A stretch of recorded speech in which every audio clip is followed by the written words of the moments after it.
So the future of work is really today is about providing this diversity of settings with, with the umbrella of sustainability, of well-being, of inclusion, all the, productivity, et cetera, all those things, the new ways of working in terms of like, obviously work from home, et cetera, giving people the flexibility. That means that there is this radical change in terms of the physical spaces we're designing, right? And it's fascinating because it's like, right now I'm a design guardian for one of our global relationships, and watching designers across the globe try to kind of figure out how to work in this new way is challenging, right? Because again, it was sort of like one size fits all. Here's a program, here's the brief, you do the space plan, you lay out a bunch of rows of workstations or desks or whatever, and here's some meeting rooms, here's some of this or whatever, and you're done, right?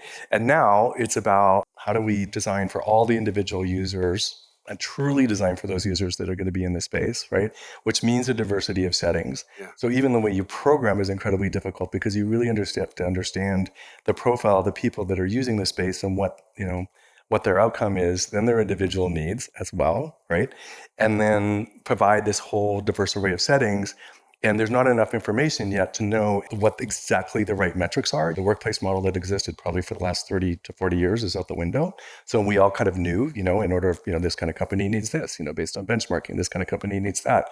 But now it's, we're sort of in this brave new world, and hopefully tools like AI will kind of help take us there in terms of really knowing what does and doesn't work. Do we need to let go of any personal comfort to build more sustainable?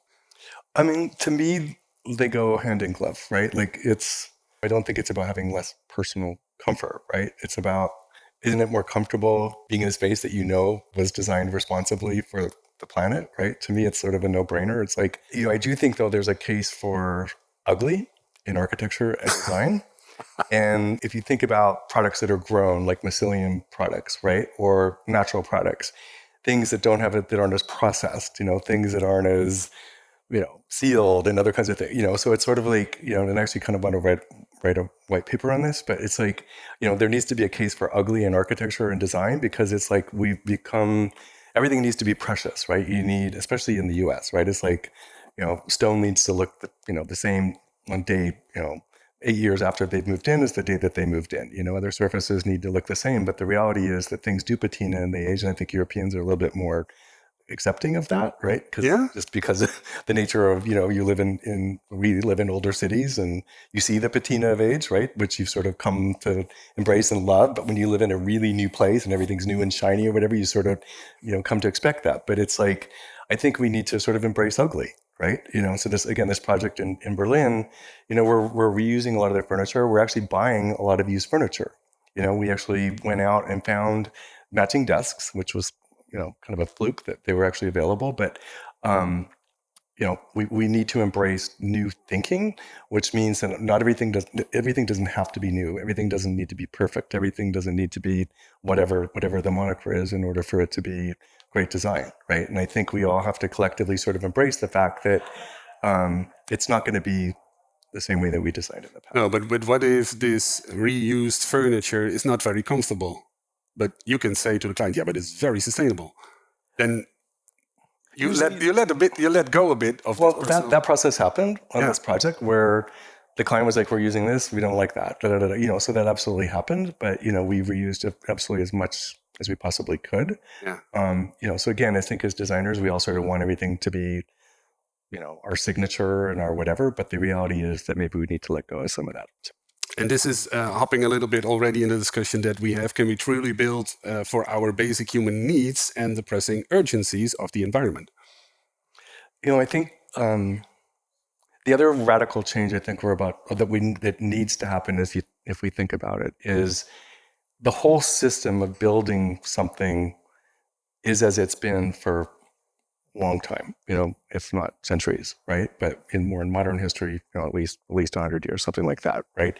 And that system is not, and the products that are, that are sustainable and green or whatever are feeding into that system. So they're being designed to go into a construction specification and construction sort of method that has existed for a long time. Instead of us collectively completely rethinking the entire system of building, right? So, some examples might be, well, actually coming here, that would be in the taxi, I saw quite a few like mass timber buildings that were being built, which was amazing to see. It seems like Denmark's kind of leading the way, maybe in some ways in this world or in that reality. And I think that's a really good example. Things that are modular, they're built in a factory where there potentially could be lower waste. That can be built more efficiently and then moved on site and then kind of assembled. That might be another example. But the whole system, especially for interiors, is just sort of as it's been. And we've all been to construction sites. You see the huge, ginormous bins with studs and plasterboard, leftover materials, whatever it might be, right? I mean, that is incredibly wasteful. It's sort of like food waste, right? We're focused on food waste, but why aren't we focused on construction waste and some of the other things? And there are places, obviously, in the world where, like in California, where I came from, like where construction debris is a big no-no, and you have to pay for it to be removed. And what is removed then has to all be sorted, et cetera. So there's definitely, but again, that's still the old system.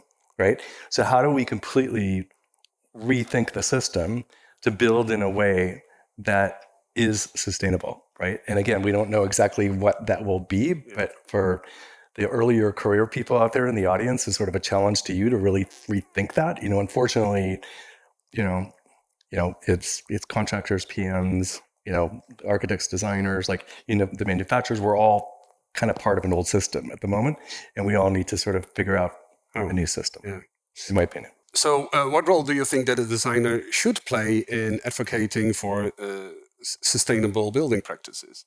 We collectively in our industry, I think the figure is like we contribute 40% of carbon from our industry, right, to the environment. That is the highest. And if we don't take responsibility, who is going to take responsibility, right? And it's hard, right? Clients are under a lot of pressure.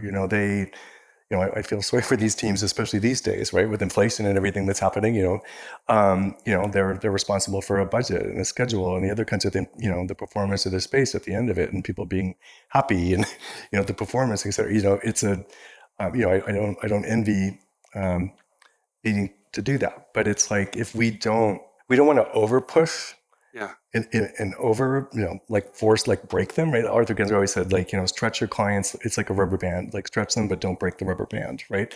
And I do think we need to be collectively stretching our clients, right? And educating them. Otherwise, if we don't do it, who's going to do it?